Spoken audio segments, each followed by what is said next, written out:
single dad broke every instrument after losing his hearing. Then one child changed 2 lives. A crumbling stone mansion clings to the edge of a coastal cliff. Outside, a storm tears through the night. Waves crash, wind screams, lightning splits the sky. Inside, none of that exists. In a soundproofed room swallowed by darkness, a man destroys a violin. Not carelessly, deliberately. Each strike calculated, each splinter intentional, as if he's trying to kill something that refuses to die. The camera cuts all sound the moment we enter his world. No crash, no crack, no storm, just absolute suffocating silence. The only reality he has known for the past 5 years. But before the silence swallows everything, the camera catches something through a half-open door down the hallway. A little girl, 7 years old, clutching a rag doll against her chest, standing completely still against the wall, staring at the closed door where her father is breaking apart. She isn't crying. She isn't calling out for him. She isn't running away. She's just waiting, the way a child waits when she has already learned that no one is coming. When the new caretaker arrives at the front gate, soaked from the rain, suitcase in hand, the housekeeper leans in and one quiet warning. Be careful. There's a child inside. A man who lost his music, a daughter who lost her father, and a stranger who just walked into both of their silences. But can one person truly heal 2 broken people at once? If this story already has you feeling something, hit that like button and make sure you're subscribed, because this one is going to take you somewhere you won't expect. Don't miss what comes next. Maya did not take the job because she wanted to. She took it because she had run out of other options. The letter from her son's school had arrived on a Tuesday. Polite language wrapped around an impossible number. The specialized program, the trained staff, the equipment designed for children who experience the world without sound, none of it came without a cost that a widow living on repair work and careful budgeting simply could not absorb. She had sat at her kitchen table for a long time after reading it, the letter still in her hands, her son asleep in the next room. Then she had folded it carefully, put it in the drawer where she kept things she couldn't afford to lose, and started making calls. The listing for the position had been almost comically vague. Instrument collection maintenance, remote coastal estate, long-term residency required, competitive compensation. No mention of why 15 people had already taken the job and left it. No mention of the man who owned the collection. She had found that out through other channels, a former colleague who lowered her voice when she said his name, a brief search that turned up concert hall programs, and then, abruptly, a 5-year silence. A virtuoso, an accident, and then nothing. She packed a single suitcase and took the job anyway. The taxi left her at the iron gate in the middle of a rainstorm, and the housekeeper, a composed woman in her 60s who had clearly learned to keep her expressions carefully neutral, walked her inside without ceremony. She was shown the instrument room, the living quarters she would use, the workshop where she would spend most of her hours. Standard details, professional information. And then, as they passed through the main corridor, the housekeeper paused and offered one piece of information that Maya had not asked for. The girl's mother had left 8 months after the accident. She had told people, quietly, that she could not go on living with a man who had already died from the inside. She had wanted to take Nora with her, had, in fact, tried. But Nora had refused to go. 7 years old, and she had stood in the hallway of this house with her rag doll pressed against her chest and said, with a clarity that no one had known how to argue with, that she was not leaving her father. The mother had wept. The lawyers had written it up carefully, and so Elias, who had not opposed anything, who had stood in whatever room he was standing in and let the paperwork happen around him like weather, had ended up with the one thing in his life he could not bring himself to push away, even when he was pushing everything else. Maya stopped walking.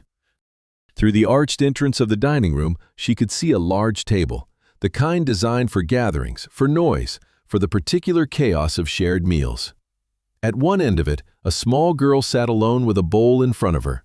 7 years old, dark-haired, her posture unusually straight for a child her age.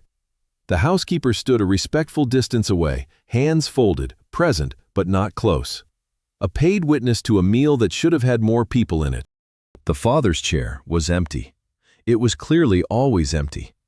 Maya looked at the girl for a long moment. The girl did not look back. She was focused on her food with the concentrated attention of someone who has learned to make a private world out of whatever is directly in front of her. He didn't abandon her because he stopped loving her, Maya thought. He abandoned her because he decided he was no longer worth having. She followed the housekeeper to the workshop and said nothing. She spent her first morning making an inventory. The collection was extraordinary and devastating. Instruments that belonged in concert halls sat in various states of neglect, some merely dusty, others with damage that made her chest tighten professionally. It was clear that for years, these objects had been acquiring problems that no one had been hired long enough to address. She moved through the room quietly, cataloging, taking notes, touching nothing yet. She became aware of him before she saw him. There was a quality to the silence in the doorway, a weight to it, a held-breath stillness that made her turn around. He was leaning against the frame with his arms crossed, watching her. The photographs she had found online had shown a man who carried himself with the particular confidence of someone accustomed to commanding a stage. The man in the doorway still had the same frame, the same hands, the same face, but something behind the eyes had gone somewhere else a long time ago and not come back. He hadn't shaved in what appeared to be weeks. He was watching her with an expression that was not quite hostile and not quite curious. It was the expression of someone who has stopped expecting anything and finds it faintly interesting when something unexpected appears anyway. Maya raised one hand and signed a greeting. Simple, clear, unhurried. He looked at her hand. Then he turned and walked away. She went back to her inventory. By the afternoon, a system had established itself without discussion. She worked. He appeared occasionally in doorways or at the far end of corridors, watching. When she needed to communicate something about the collection, a question about a repair, a note about materials she would need, she wrote it on paper and left it where he would find it. He responded the same way. The notes were terse on his end, functional, stripped of anything that wasn't strictly necessary. She matched his register exactly. She had not come here to rescue anyone. She had come here to do a job and earn enough money to give her son a future. The metronome incident happened on the 4th day. She had set it going while she worked, a habit, something to organize her movements against, and had not considered what it might mean to someone who could feel vibration, but could no longer translate it into the thing it used to be. She heard the door open behind her, felt the shift in air pressure, and then the metronome sailed past her left shoulder and struck the wall with enough force to leave a mark. She did not flinch. She did not turn around immediately. She finished the stroke she was in the middle of, set down her tool, and then turned to face him with the same steady, measured expression she used when suppliers tried to overcharge her or clients expected emotion she wasn't prepared to perform on demand. He was breathing hard. His jaw was tight. His eyes were waiting for her to react, to cry, to protest, to pack her bag, to do what 15 people before her had apparently done when faced with whatever version of this moment they had encountered. She held his gaze for 3 full seconds. Then she picked up a notepad from the workbench and wrote without hurry, "If you do that again, I'll bill you for the metronome. I need it to work."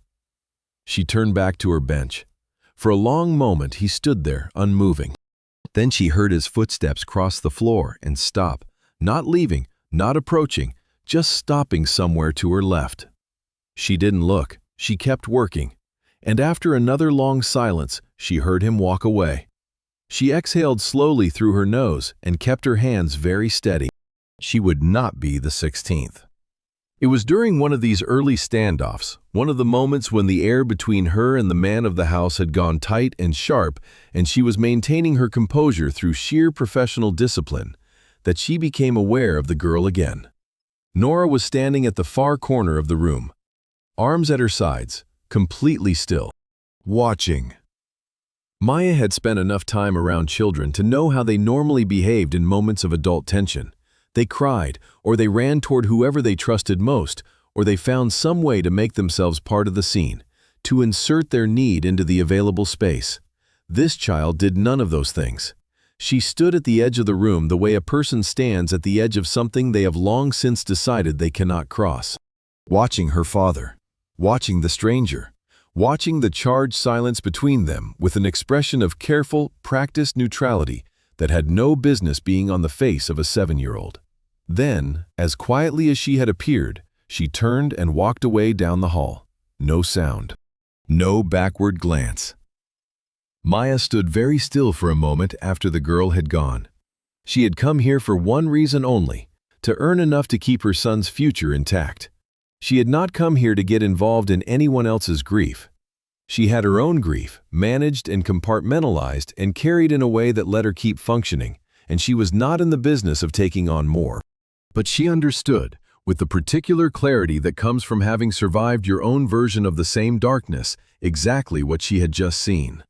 That little girl had learned, through months of careful, heartbreaking observation, that it was safer not to need anything from her father than to need something and be met with absence. She had learned to wait without expecting, to watch without hoping, to be present without making demands that no one would answer. She was not mute. Maya had heard her speak once, to the housekeeper, in a voice so carefully modulated it sounded like a child performing the role of a child rather than simply being one. She had all the words. She simply kept them somewhere safe, somewhere they couldn't be wasted on a room that wasn't listening. Maya turned back to her workbench, picked up her tool, kept her face still. She told herself it was not her problem. She told herself that for the rest of the afternoon, with moderate success. The moment she chose, truly chose, not simply reacted, came 3 days later. She had been wrapping her tools at the end of the day when she heard, through the workshop door, the particular quality of silence that follows a child crying and then stopping. She put down what she was holding. She stood there for a moment, her hand still on her tool roll, and had the conversation with herself that she had been postponing since the first day. She had come here for Leo, that was still true, but she had also come from somewhere, from her own version of a closed door, her own version of a room where someone had decided to stop being reachable. She knew what it cost to be the person on the outside of that door. She knew what it cost to wait. She picked up a spare piece of sandpaper, a pretext, thin as paper, and went to find Nora. It was the first time she had sought the girl out. It would not be the last. Maya worked. That was all she did, and she did it with a consistency that, in a house built around unpredictability, began to function like a kind of gravity. Every morning she was in the workshop before the household stirred. Every evening she wrapped her tools with the same careful routine and left the space exactly as she had found it. She did not push. She did not soften her approach to make herself more palatable. She simply remained. By the end of the first week, the notes left on her workbench had become slightly longer. By the end of the second, she noticed that the doorway behind her was occupied more frequently and for greater stretches of time. She did not turn around when she felt him there. She did not adjust her behavior or perform comfort for an audience. She simply kept working and let him watch, and treated his watching as the neutral thing it was slowly becoming. Not a threat, not an intrusion, just a man standing in the orbit of the only room in his house where something was being actively made whole again. What she didn't expect was the girl. It started on a Wednesday of the third week, 3 weeks since Maya had arrived, the snowstorm still 6 weeks away. Maya was in the middle of resetting a peg on a damaged instrument when she became aware, through some instinct honed by years of being responsible for a child who couldn't call out to her, of a small presence settling itself into the room. She glanced over without making a production of it. Nora had pulled a low wooden stool to a spot a careful distance from the workbench and sat on it with her hands folded in her lap, watching. Maya said nothing. She went back to work. The girl came back the next day, and the day after that. There was no conversation, not in any formal sense. Maya did not ask questions or attempt the kind of forced warmth that children can always detect and always resent. She simply worked, and occasionally, when it felt natural rather than deliberate, she would set a small scrap of wood near the edge of the bench where Nora could reach it, or leave a spare clamp somewhere accessible, something for small hands to hold and examine without obligation. Nora accepted these offerings with the quiet seriousness of someone receiving something they had not known they were allowed to want. It was, Maya understood, the first time in months that an adult had sat in the same room as this child without being paid to do so, without an agenda, without the particular exhaustion of someone managing a difficult situation. Just present, doing something real, making space without demanding it be filled. She did not let herself think too much about what that said about the past 8 months of Nora's life. What she did not know was that on the 4th day, while Nora sat on her stool and Maya worked in her steady, unhurried way, the man of the house had passed the workshop door and stopped. He stood in the corridor for a long time, long enough for the light through the window to shift. He did not enter. He did not announce himself. He watched his daughter sitting in comfortable silence beside a woman she had known for less than a month, holding a small wooden peg in both hands like it was something worth keeping, and something in his face, which had been set in the same fixed expression for 5 years, moved. He walked away before either of them could see him. The snowstorm arrived without much warning, as storms in that part of the world tend to do. The school called in the morning, closed for the foreseeable future. Please make alternative arrangements. Maya had no alternative arrangements. She called the housekeeper. The housekeeper said she would inform the owner. She brought her son anyway. Leo was 7 years old and had never in his entire life walked into a room with any particular sense of caution. He came through the front door of the estate with his coat half buttoned and his eyes already moving across every surface, cataloging, assessing, finding the most interesting thing in the immediate environment with the focused efficiency of a child who has learned to read rooms through observation rather than sound. He found the instrument room within 4 minutes. Elias had been in the middle of one of his worst mornings, the kind that gathered in the bones before you were fully awake and didn't release until something broke them open, which usually meant something in the room got broken. When he came down the corridor to find Maya standing in the doorway, explaining the situation through a notepad, his expression made his position on the matter entirely clear.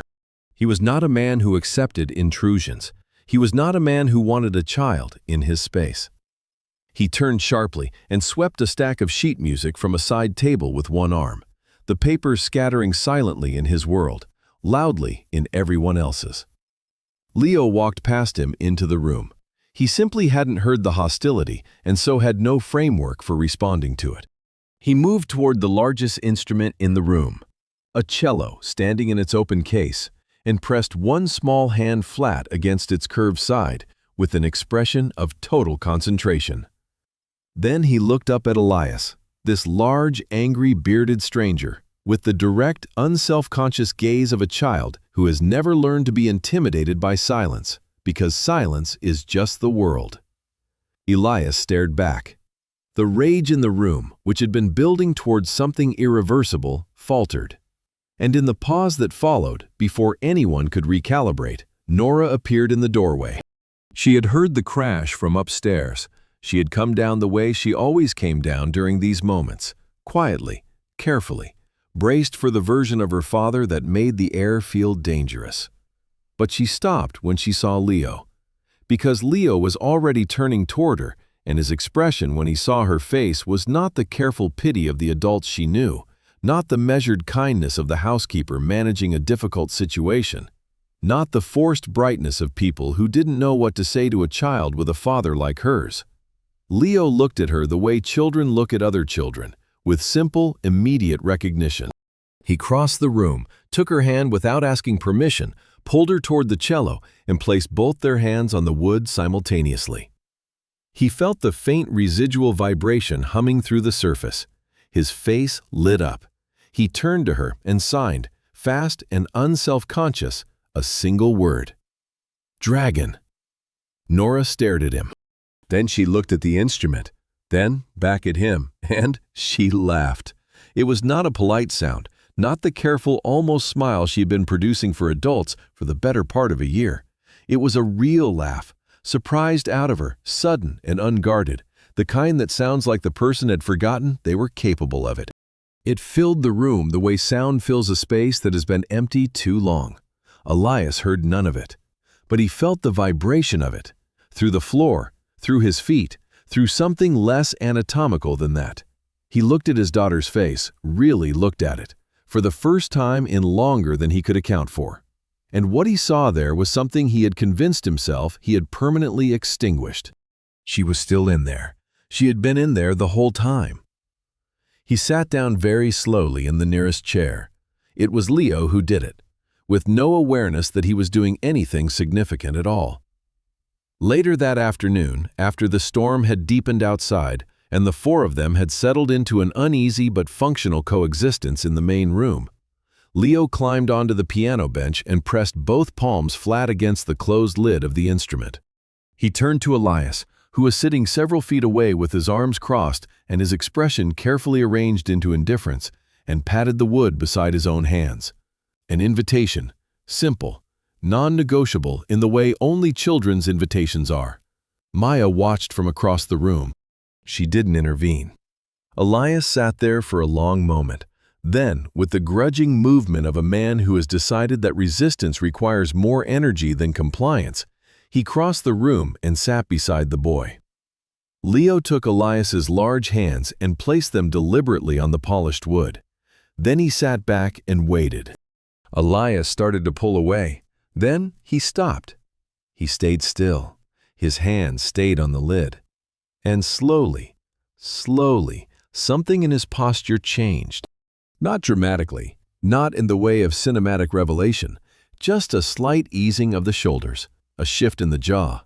His eyes, which had been focused on the middle distance for years, moved to his hands, then closed. Beneath his palms, through the grain of the wood, he could feel something, a frequency, the ghost of a resonance that the strings still held even without being played, the echo of music in the body of the instrument itself. It was nothing like what he had heard before the accident. It was a fraction of a shadow of it. It was the most he had felt in 5 years. He stayed like that for a very long time. When he finally opened his eyes, the first thing he saw was the doorway, and standing in it, arms loose at her sides, face open in a way he had not seen since before his world went silent, was Nora.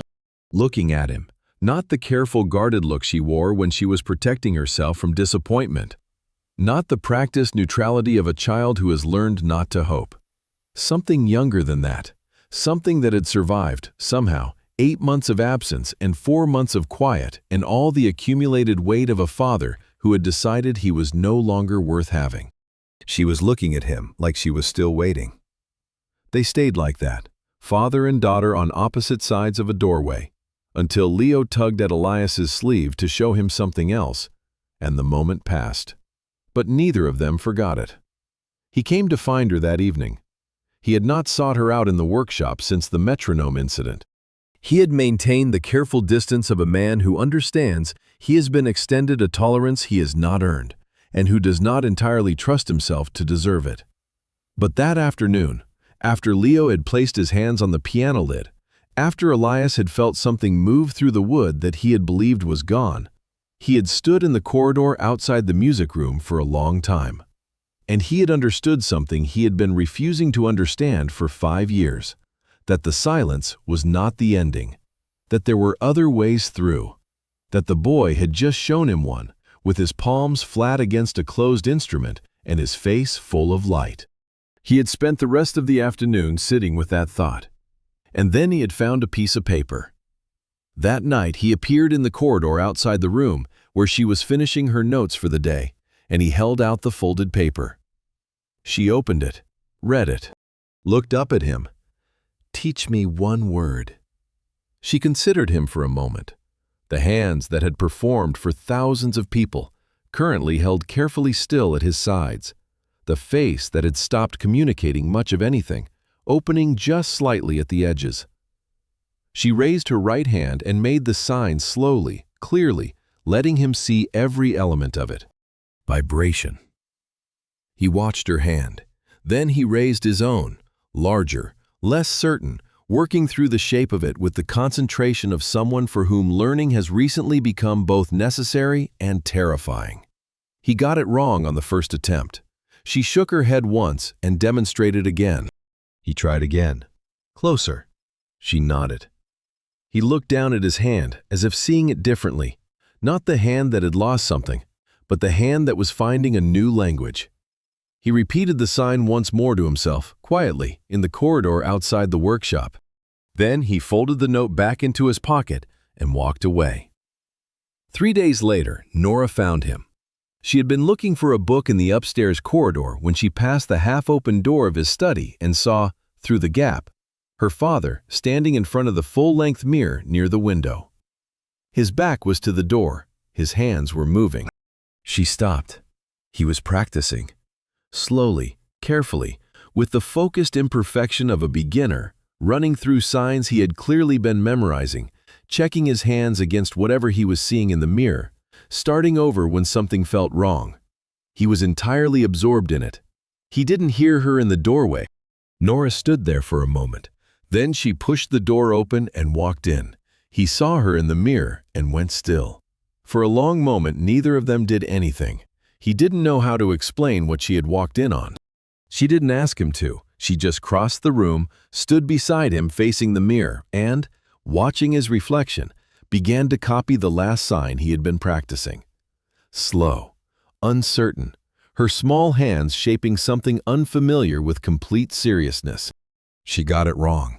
He corrected her, gently, without words, just repositioning her fingers the way someone had recently repositioned his.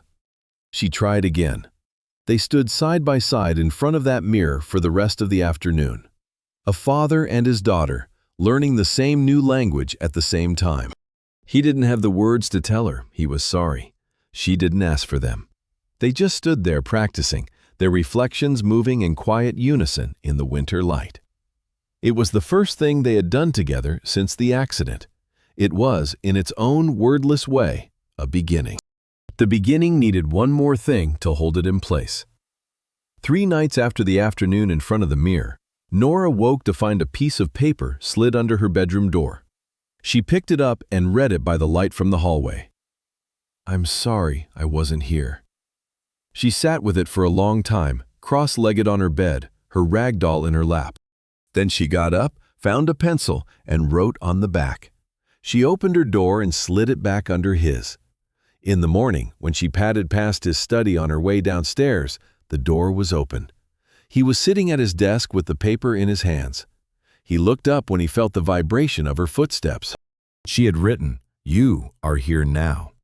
He folded it and put it in his pocket, carefully, the way you keep something you don't want to lose. She went downstairs and had breakfast. Neither of them mentioned it. But that evening, he came down to dinner. It was the first time in longer than Nora could count. He sat at the table, not at the head of it, just at the side, just adjacent to where she was sitting, and the housekeeper set a place for him without comment, with the practiced composure of someone who has been waiting a long time for something and has learned not to make a fuss when it finally arrives. Nora ate her soup. He ate his. They did not sign anything. They did not need to. It was enough to be at the same table. It arrived on a morning that had, until that point, been unremarkable. 3 months had passed since Leo's first visit during the snowstorm. 4 months in total since Maya had first walked through the iron gate in the rain. 3 months of slow, imperfect, non-linear movement, the kind of progress that doesn't look like progress from the inside, that can only be measured by comparing who these people were at the beginning to who they were becoming. The workshop had become a shared space in the way that meaningful spaces always are, not through declaration, but through accumulated hours. Nora came down every afternoon now, without hesitation. Elias had added 17 words to a sign language vocabulary, then 20, then 30. Some evenings, Maya would find a note on her workbench that had nothing to do with the instruments. A question, an observation, something careful and tentative left by someone slowly remembering how to direct words toward another person. One of those notes asked something she hadn't expected. How do you keep going when the thing you were building is gone? She sat with it for a while before she wrote back. Then she wrote more than she intended to. She told him about her husband, not the grief of it, not the weight she carried, but the specific practical thing, that she had been in the middle of a restoration when he died, and that she had gone back to it 3 weeks later because it was the only way she knew how to put 1 hour in front of the next. That the instrument hadn't cared that she was broken, that it had simply needed what it needed, and she had provided it, and somewhere in that transaction, something in her had remembered how to function. She told him that she had not recovered. She had just kept working. She left the note on his side of the bench and went to bed. In the morning, there was a reply. It said only, "I think I forgot that working was something I was still allowed to do." She did not respond to that one. She didn't need to. She simply came in the next morning and worked, the same as always. And this time, when she felt him appear in the doorway behind her, the quality of his watching was different. Not the observation of a man measuring a stranger, something closer to the way you watch someone who has, without meaning to, shown you a way through. Nothing was fixed. Nothing was resolved. But things were, quietly and stubbornly, growing. And then the letter came. The housekeeper left it on the hallway table with the rest of the morning post, not knowing what it was. Elias opened it in the entrance corridor, and Maya, coming down the stairs, saw his face before he could compose it into something manageable. She had seen him angry. She had seen him cold, withdrawn, locked into the particular remoteness of someone who has decided that distance is the only safe position. She had not seen this. This was something older and more total than anger. This was a man confronting the full weight of a date he had been trying not to think about for 5 years. The 5th anniversary of the concert, of the accident, of the night that had ended everything he had been, and left him stranded in a present he had never agreed to inhabit. The letter was an invitation, a memorial performance, his former colleagues, his name in the program as someone to be honored, remembered, celebrated, as though celebration were something he was capable of receiving. He was gone from the corridor before she could say anything. She heard, or rather felt, through the floor, the door at the end of the east wing close. By the time Maya reached the east wing corridor, Nora was already there. She was standing outside the closed door of the room that housed the grand piano, the room that had always, in this house, been the epicenter of the worst moments. Through the thick door, the vibrations of something being struck with force were faintly perceptible even to those of them who could still hear. Not the piano itself, something against it, something breaking.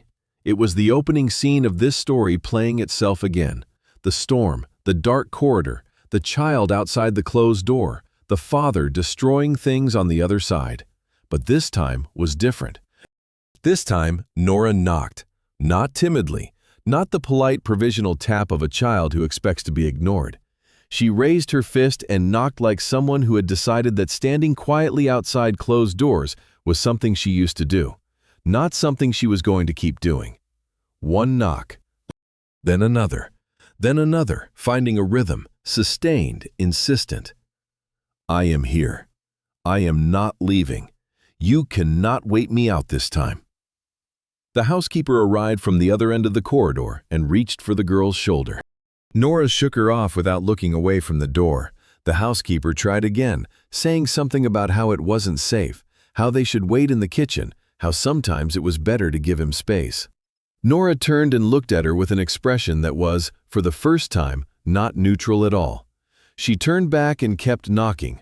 Maya stood at the end of the corridor and watched this child, 7 years old, who had spent the better part of a year learning to want nothing, to expect nothing, to protect herself behind a wall of practiced patience, refuse, with every knock, to go back to being that person.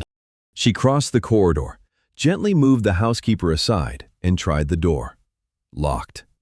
She assessed the door, the frame, the glass panel set into the upper section. Then she picked up the decorative iron doorstop from beside the wall, because sometimes the most direct solution is the correct one, and broke the glass cleanly with one strike. She reached through carefully, found the lock, and turned it.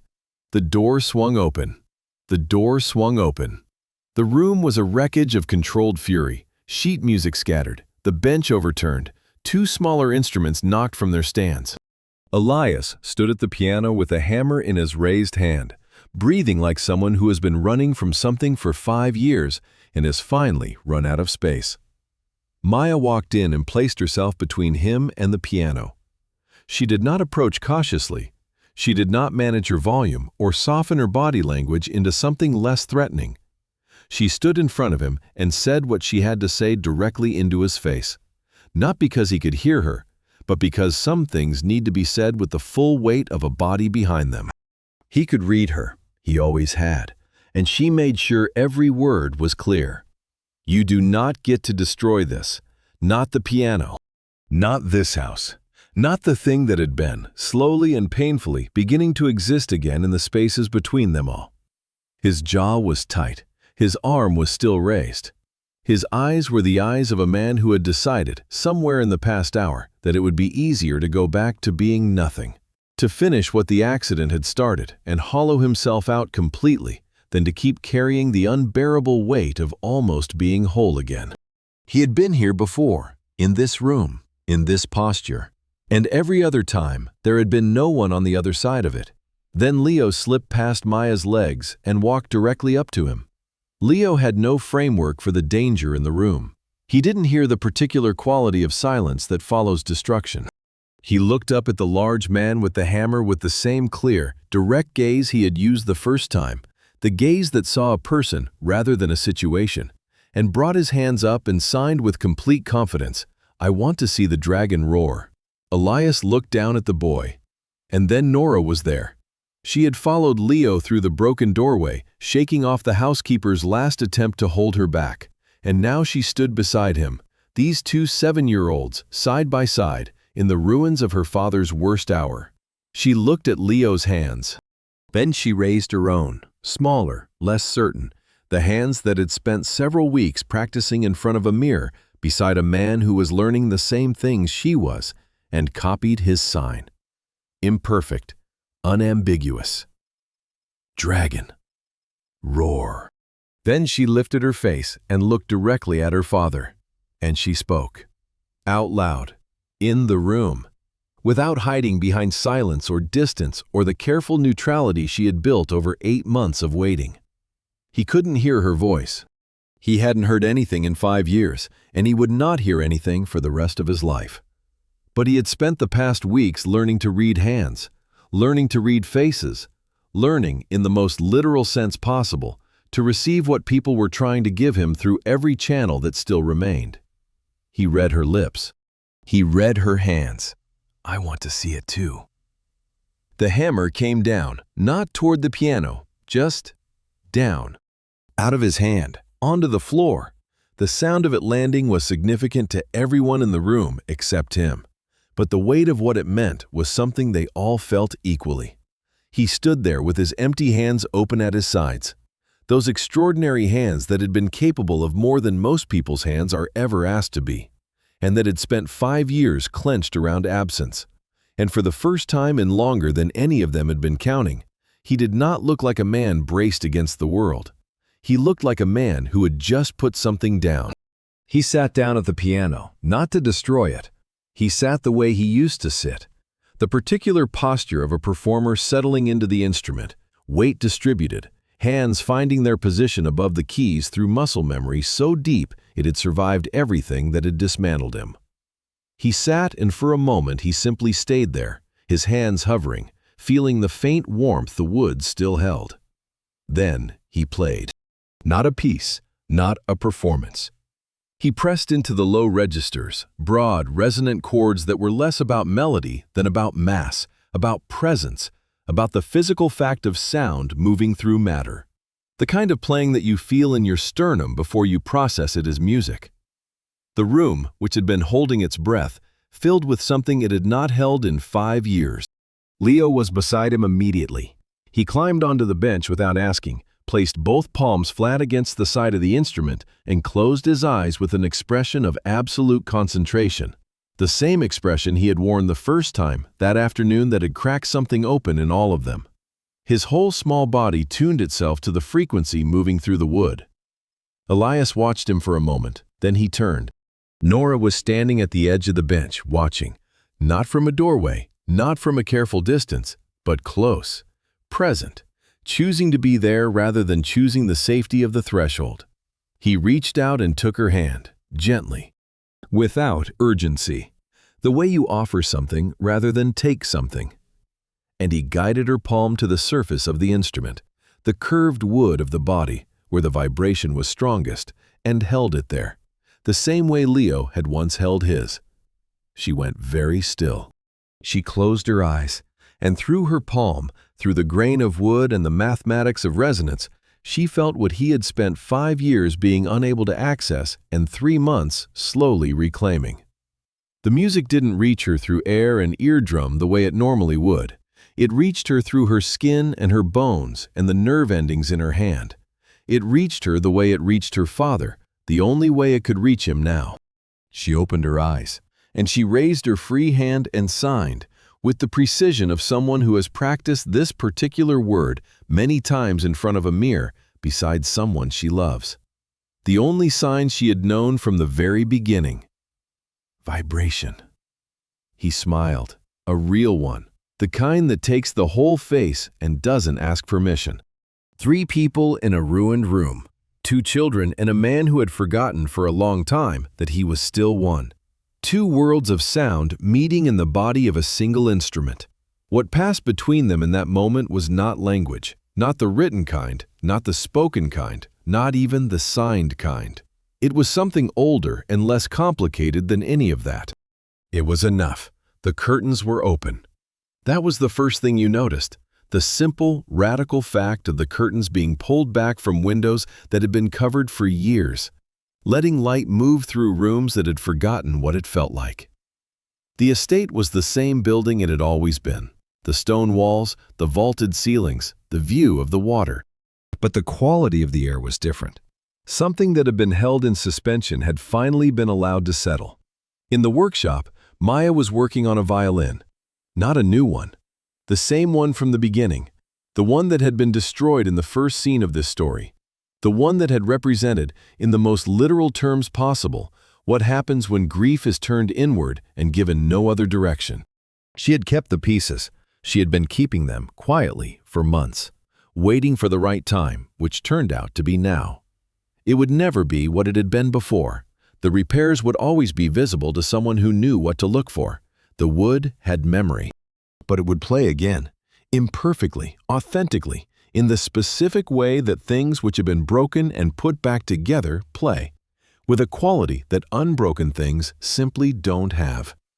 She worked in the particular quiet that is different from silence. The house was never fully silent anymore. From the music room, she could feel through the floor the low, gentle repetition of piano keys being struck one at a time. In the music room, Elias and Nora sat together on the bench.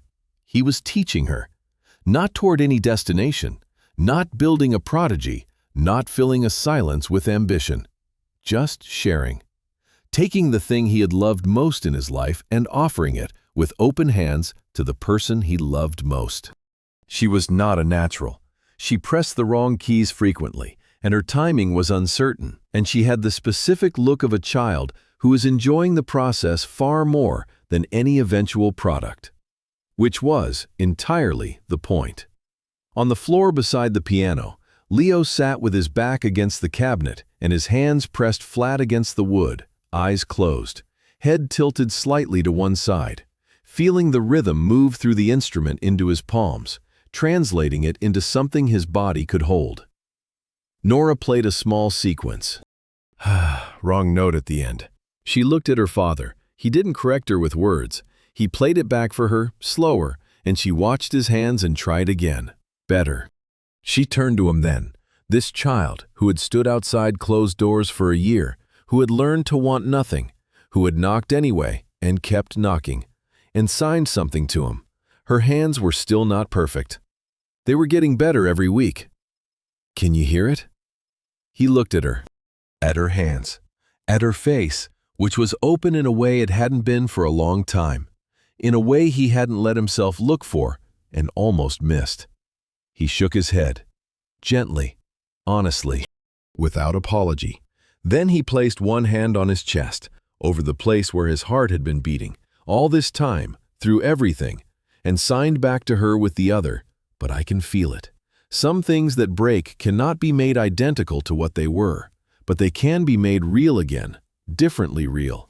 Truer, maybe, for having been broken, for knowing now exactly what they are made of and what they are capable of surviving." 3 people found each other in a house full of silence, and what they built there was not perfect. It was not without cost, but it was theirs, and it was enough. If this story stayed with you, if you felt something in that final scene that you're still sitting with, hit like and subscribe before you leave. This is exactly the kind of film that deserves to find the audience it was made for, and you can help it do that. Share it with someone who needs to hear that healing is still possible, even when it doesn't look the way you expected.